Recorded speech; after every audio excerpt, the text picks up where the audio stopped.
E aí, você que gosta de diversão e arte, a gente está aqui hoje na Bravarte e o papo hoje é bem diferente. É uma conversa sobre gestão, é uma reflexão sobre o campo artístico, o campo do teatro e especificamente do teatro musical. Vamos lá conversar com Álvaro e Daniel?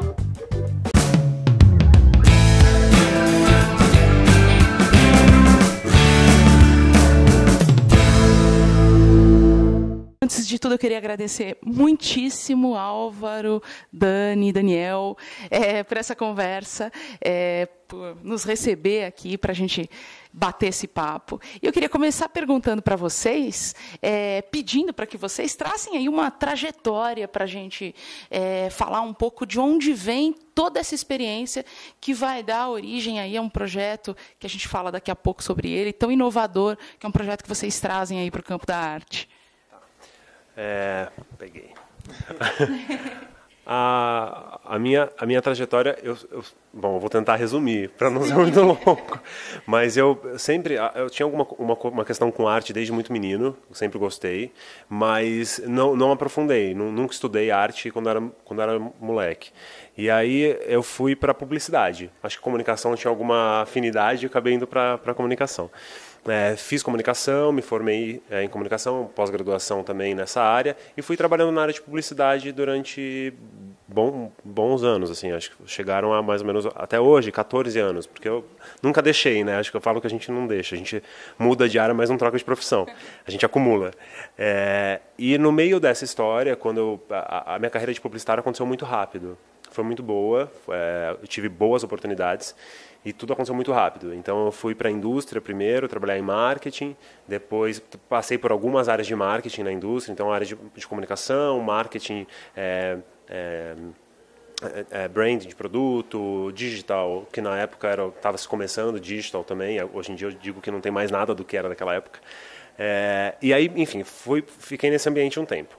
Depois de um tempo, fui para a agência. Porque eu achei importante experimentar o outro lado, saber como é que a agência funciona, como é que se comporta. Acho que um profissional de marketing e comunicação é legal ter os dois lados. Enquanto eu estava nessa agência, dirigindo contas, ainda mais na área de negócios, eu comecei a sentir uma questão de não conversar mais com a profissão. Não conversava mais comigo, acho que tudo aconteceu tão rápido, aprendi tanta coisa e em algum momento eu olhava e não sentia que era mais a minha verdade. Eu não sentia que eu podia entregar algo para o mundo fazendo aquilo que eu estava fazendo. E aí quando eu comecei a questionar o meu propósito, o que eu tinha que fazer aqui, a arte voltou arrebatadora. Sempre teve, né? Tinha um barulho que ficava. Tava assim. E aí eu comecei a avaliar a possibilidade. Demorei 1 ano para decidir, porque é enlouquecedor, né? Você abrir mão de uma profissão que está bem sucedida, com um bom cargo, um bom salário, enfim. Mas eu estava decidido o que eu ia fazer.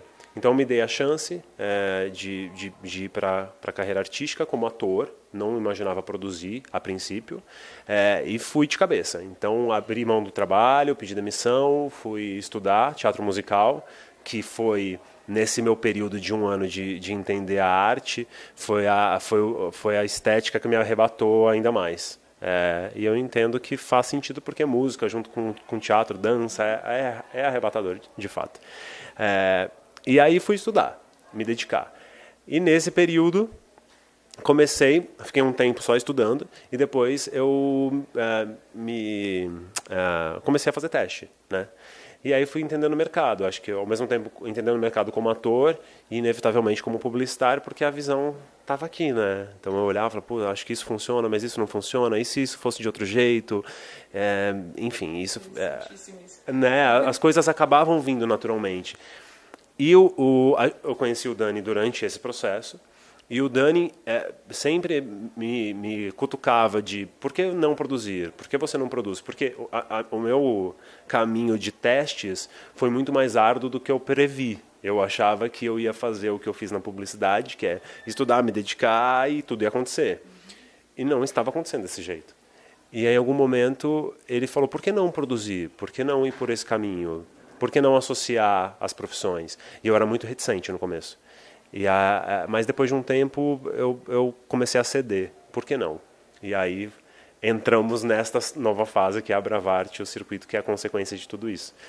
Eu te perguntaria até dentro desse olhar que veio traçando aí esse paralelo entre comunicação, publicidade especificamente e arte, como é que você vê hoje, como é que a publicidade, né, a área da publicidade, por exemplo, qual contribuição ela pode trazer nesse olhar para a arte, né? Quando você fazia justamente esse olhar crítico para o cenário, para as práticas, né? Qual que é a maior contribuição aí, antes de pedir para o Dani contar a história também dele? Eu acho que tem algumas. Eu acho que, primeiro, é complicado falar sobre isso, mas eu sentia uma postura profissional, uma forma de trabalho, processos que empresas até mais, falando de publicidade no geral, né? Empresas e agências.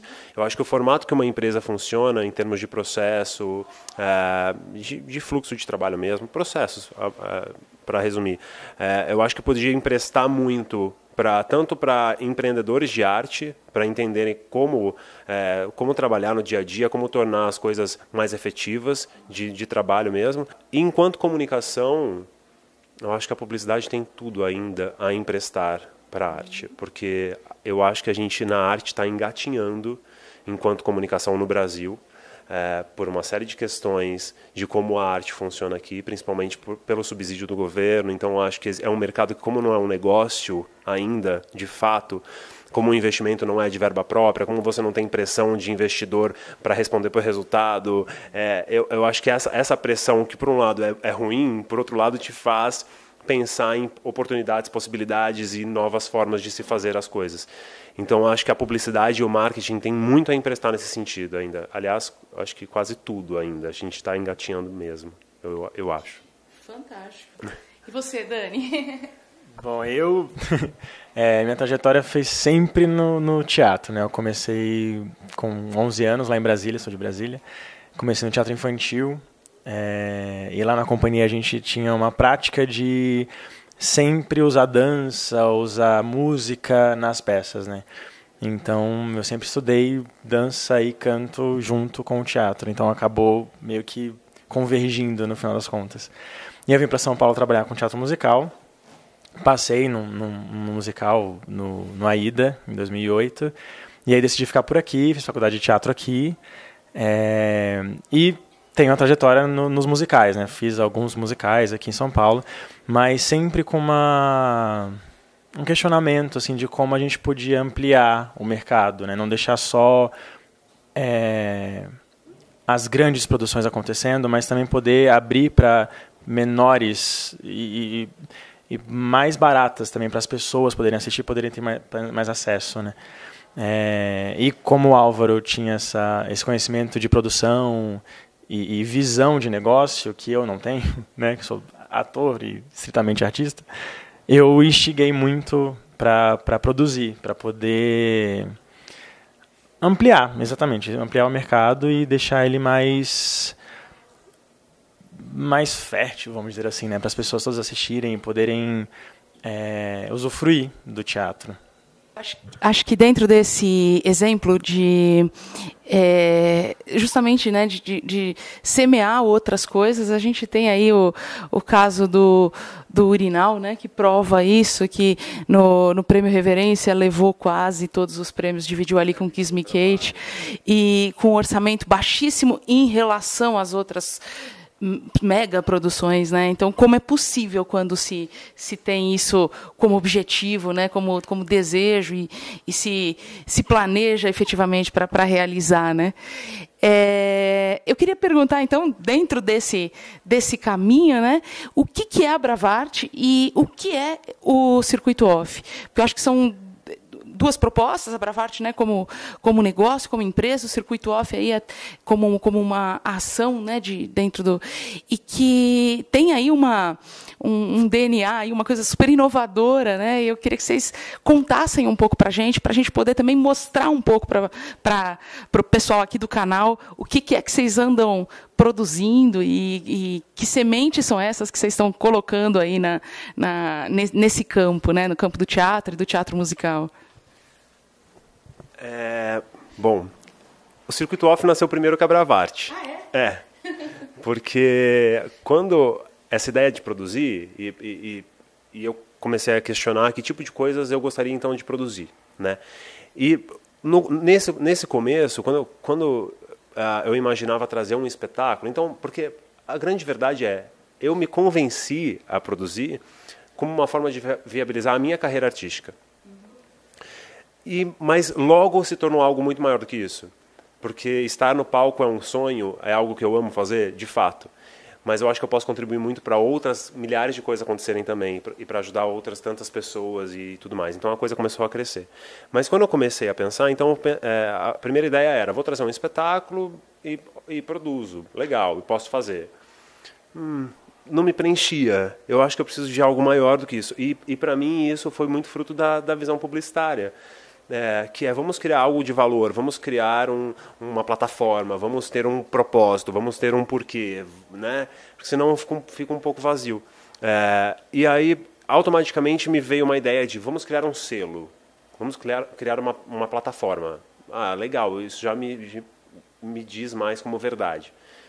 Bacana. E aí, que plataforma é essa? Que selo? E aí, as coisas que me vinham na cabeça estamos num país que precisa de mais acesso à arte. Precisamos dar o próximo passo no teatro musical. Fizemos um trabalho muito bonito nos últimos 15, 16 anos, desde que Rent e Les Miserables vieram e se estabeleceram lá atrás. E aí retomou essa questão dos musicais e o mercado se estabeleceu de fato, né? Então, qual é o próximo passo? Já trouxemos os grandes espetáculos. Para onde vamos, né? E como promover um acesso mais democrático, porque muitas pessoas queriam ir, e eu andava muito no meio de grandes diretores de empresas, e comecei a fazer uma pesquisa de boca para entender se eles iam ao teatro musical. E as respostas que eu tinha eram sempre, vou muito pouco porque é caro. E aí a primeira luz vermelha para mim foi, se um diretor está dizendo isso, que tem uma faixa salarial provavelmente muito alta, temos um problema. E aí foram se associando outras coisas, que tá bom, entendi, é caro, sabemos, legal. Mas é caro e, ao mesmo tempo, a gente também não tem a cultura de ir. Então, temos um problema cultural, de educação, não vamos ao teatro. Não fazemos bem a comunicação do teatro. Não digitalizamos o teatro. Estamos em 2016, existe toda uma questão de comportamento de consumo de conteúdo que o teatro ainda não absorveu, está muito longe de absorver. E aí, tudo isso começou a ganhar vida no papel. Eu comecei a escrever, então como seria? Seria um projeto assim, teriam esses pilares culturais, teriam esses pilares educacionais.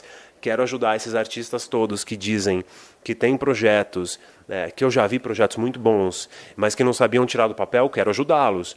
A gente tem um país de 200 milhões de habitantes, se as pessoas não produzirem os conteúdos e não empreenderem, a gente não vai nunca chegar no objetivo de que as pessoas tenham acesso aos conteúdos, à arte, ao teatro. A gente fala de teatro e, no nosso caso, em especial musical, que é um ambiente que a gente tem muito carinho, que, enfim, mas que não deixa de ser um impacto para todos, né?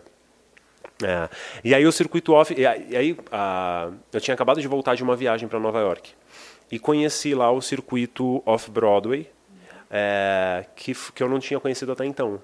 Eu já tinha ido algumas vezes, mas sempre nos grandes espetáculos, que são lindos, tem um papel, enfim, fundamental também. E eu estava sem dinheiro e falei, então eu vou nos espetáculos mais baratos. Coincidentemente, eram off-Broadway. Tem alguns hoje que já são tão custosos quanto os espetáculos da Broadway, porque são muito mais reconhecidos e tal, mas tem outros tantos que não. E aí eu conheci um projeto que chama Inner Voices, que são monólogos musicais. São em casas de 80 lugares, um artista no palco, sem microfone, com um objeto cênico, um pianista e mais um músico, que pode ser um baixista, um violinista, e, enfim. Monólogos de 40 minutos, 2 seguidos. Você pode ter um intervalo, você pode assistir os 2. Você compra o ingresso, tem direito a assistir os 2. E eu fiquei fascinado por aquele conteúdo. Porque o teatro musical chega em você sem toda a parafernália técnica, que é lindo, de novo. É envolvente? É envolvente. É obrigatório? Não. Definitivamente não. E eu saí muito mexido com aquele conteúdo. E aí, quando a gente voltou para cá, quando eu voltei para cá, eu comecei a conversar com o Dani, e a ideia era essa. E se for, então, se o próximo passo for o circuito, criarmos um circuito de peças menores, menor estrutura, menor custo. Então, conseguimos não repassar esse custo no valor do ingresso. Temos ainda o incentivo à cultura. Vamos fazer de fato com que a verba de incentivo à cultura seja usada para incentivo à cultura? E aí o circuito off foi ganhando vida nesse sentido. E estruturamos, ele inicialmente ia ser para espetáculos ao vivo, em São Paulo e Rio, que eram as duas cidades que estavam mais preparadas, eu acho, para receber um circuito alternativo de teatro musical. Mas o barulho que continuava na nossa cabeça era digitalizar. Como falamos com as novas tecnologias, né? E logo depois nasceu o conteúdo digital do Circuito Off, que tem uma vida paralela, não obrigatoriamente ligada ao vivo, elas se retroalimentam. Então, o ao vivo gera uma experiência que é única, importante e nunca vai deixar de ser. Mas o digital leva o conteúdo para milhares de pessoas que não têm acesso ao físico culturalmente, financeiramente e para uma série de coisas. Então ele se retroalimenta. Então o Circuito Off é isso, é um selo de espetáculos digitais, de espetáculos ao vivo e conteúdos digitais que tem temporadas separadas, vidas próprias e que visam a democratização do segmento. Vamos ter uma empresa? Vamos ser uma empresa para fazer isso acontecer? Porque aí vinha um pouco da questão... Eu até cogitei a possibilidade de vender para alguém, né, o projeto, entregar para alguém produzir. Eu falei, não, eu quero fazer, esse eu quero fazer. Como produtor, inclusive, tanto que nos primeiros conteúdos eu artisticamente nem participo. O Dani chega a participar da primeira temporada, mas eu não quis. Eu quis ficar de fora para coordenar, fazer a coisa sair bem feita.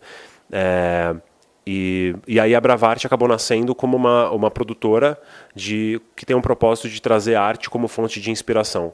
Eu acredito piamente que a arte é uma das principais fontes de inspiração que transformam as pessoas.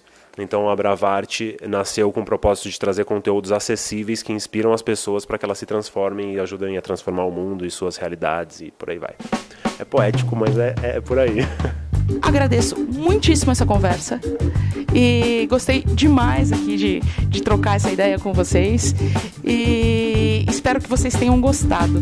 Se vocês gostaram, já sabem, né? Compartilha, divulga, comente, tá certo?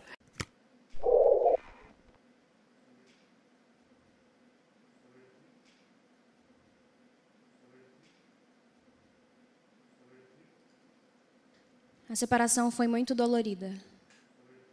O dia em que nós nos conhecemos foi muito marcante para mim. É muito difícil você finalmente admitir que seu casamento acabou.